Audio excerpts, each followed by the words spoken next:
around my story. Hello, my name is Adrian and I am 27 years old. I'm an archaeologist and the leader of an archaeological team. We have recorded many archaeological discoveries and earned many honors in our country.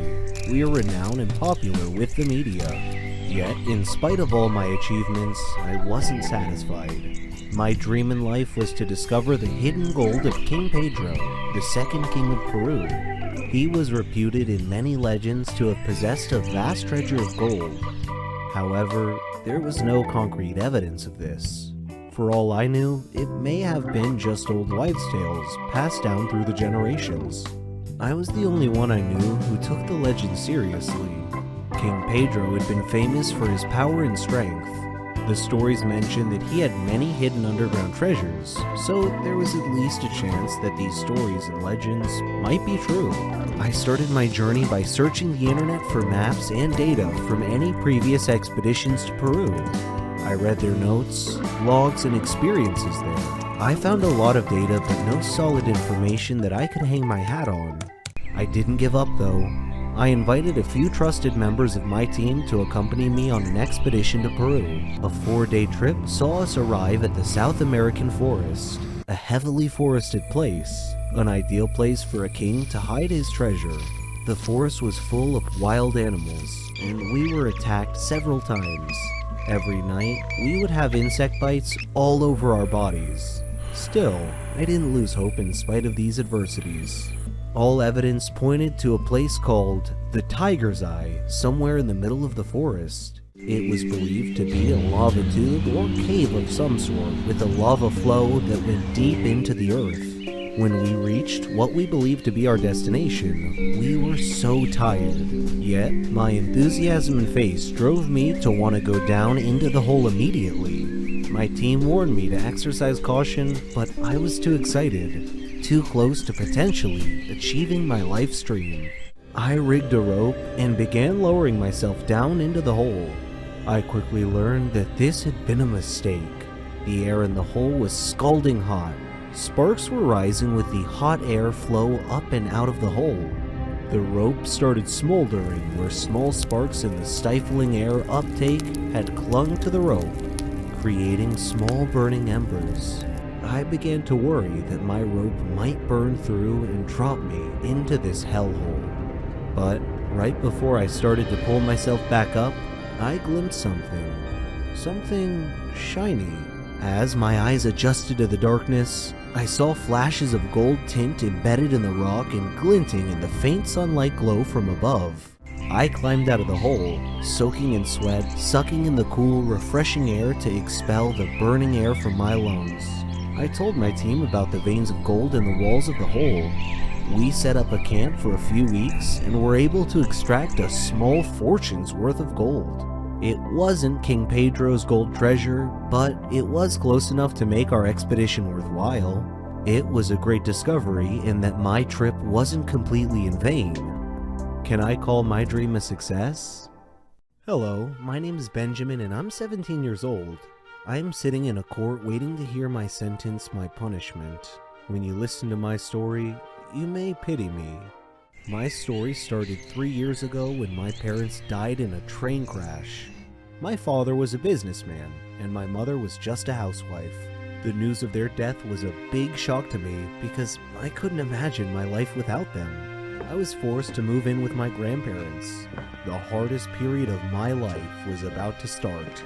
My relationship with them wasn't that close.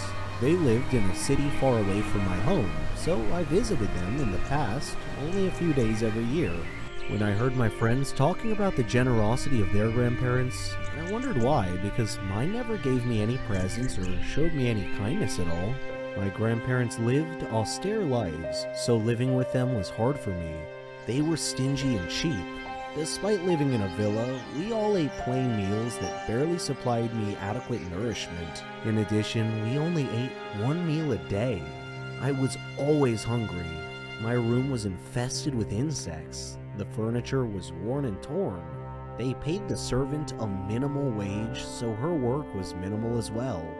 I would always sneak into the kitchen to steal anything I could find in the fridge to eat. When I asked my grandparents why they were living so minimally, They said it was because they were saving money for the future. When they eventually figured out that I was stealing food from the refrigerator, they locked it closed at night. Do you believe that? One day, when I entered the study to speak with Grandpa, his safe was open and I glimpsed gold bars, a hefty pile of cash, and a mound of jewelry. When he saw me enter, he slammed the safe closed and gave me a cold look. At midnight, I happened to go to the bathroom, and while returning to my bedroom, I overheard Grandpa say, "Eat fast before he wakes up." I looked through a slot in the door to see them eating delicious food. Grandma said, "I don't know why you insisted on letting him move in with us." He replied, "Well, I couldn't let people see me abandon an orphaned grandson." She said, "I wish I could wake up one day and find him gone." Her words were like a knife through my heart. I decided then and there that they deserved to die. I wish that they had died instead of my parents. I waited until they went to sleep.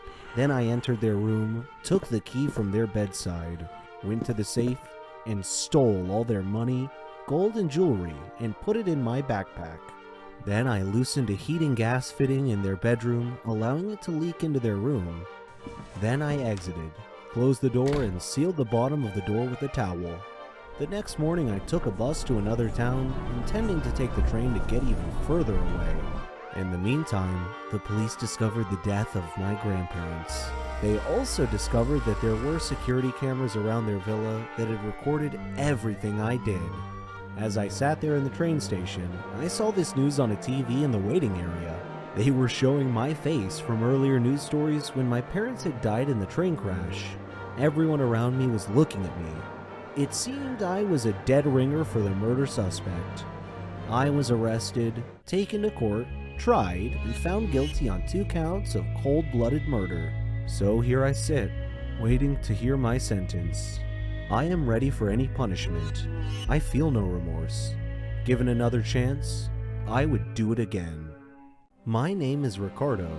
Though I am a 21-year-old, my body is the size of a 10-year-old boy because I was born with a disease called Prader-Willi syndrome, PWS, which stunted my body growth while allowing my mind to continue developing. Most people would consider PWS to be a curse, but it was a gift for Dad and me because we took advantage of this situation. My story starts when Dad's company accused him of embezzlement and fired him. The scandal and shame of this incident kept him from getting any other type of work, so we left our country to start a new life elsewhere. Dad was still unable to get a job because his old company always gave him bad references when called by prospective new employers. Dad was worried about our future, so he improvised and came up with a scheme to turn me into the goose that laid the golden egg. You see, children always bullied me due to my small body size. Luckily, my mature mind helped me avoid fights most of the time. One day, Dad asked me if I wanted to become famous, and I said, sure. He told me that we needed a way to gain people's sympathy, and he explained his plan. We went to the garage and found some old torn clothes that he asked me to wear. Then he poured dirty water on me. Then he made a recording of me crying and explaining that I had been beaten by some bullies in our neighborhood. After we finished making our sympathy-garnering video, he applauded my performance and posted it to the internet to see what reaction we would get. The next day, our video went viral, and I became an instant celebrity. All the news agencies gave the video broad coverage, and I began receiving sympathetic phone calls and donations from around the world. Several international schools offered me free scholarships at their schools, and I managed to amass a good size of money from all the donations, and for a moment, I thought our days of poverty were finally over. Unfortunately, the authorities investigated my background and found that I was 21 years old and not really a kid at all. Then all my fortunes reversed themselves, and the police came after me for fraud. I am speaking to you now from a hotel room as I hide from the police. I have enough money to head to another country, preferably one that has no extradition treaty with my country. I have enough money to live comfortably without needing to work for the rest of my life. So, on balance, I don't have any regrets about what I've done.